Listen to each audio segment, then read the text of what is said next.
আমরা 235টা হান্ড্রেড মাদ্রাসা 2011-12 সালের মধ্যে আমাদের রিকগনাইজ দিয়েছিল এই বোর্ড থেকে, মাদ্রাসা বোর্ড থেকে আমাদের অনুমোদন দেওয়া হয়। সেই অনুমোদন দেওয়ার পরে এখনো পর্যন্ত অনুদান ঠিকঠাক দিতে পারেনি।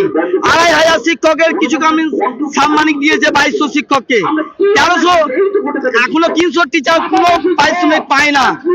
অর্থাৎ 13টা বছর তারা ফ্রি সার্ভিস করছে এবং এই সামান্যটুকু অনারিয়মও কিছু হবে না।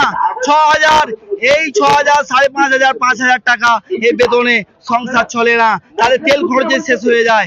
আমি বলতে চাই মাননীয় মুখ্যমন্ত্রীকে, 2021 সালে যে হেডেটের ঘোষণা করেছিল, যে বাজেট পেশ করেছিল, সেই বাজেট কোথায় গেল এই প্রশ্ন থাকলো। এবং এই অবিলম্বে এর আমাদের জিও প্রকাশ করতে হবে আজকের মধ্যে, তাহলে মাদ্রাসা বোর্ড আমরা ঘেরাও করে তালা মারবো।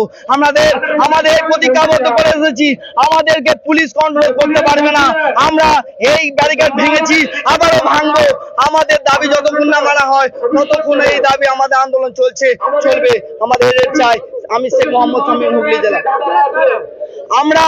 আমরা শিক্ষক, আমরা হচ্ছে শিক্ষক MA BEd, আমরা ভারতীয় এবং আমাদেরকে অনুমোদন দিয়েছে এবং অনুদান সংবিধান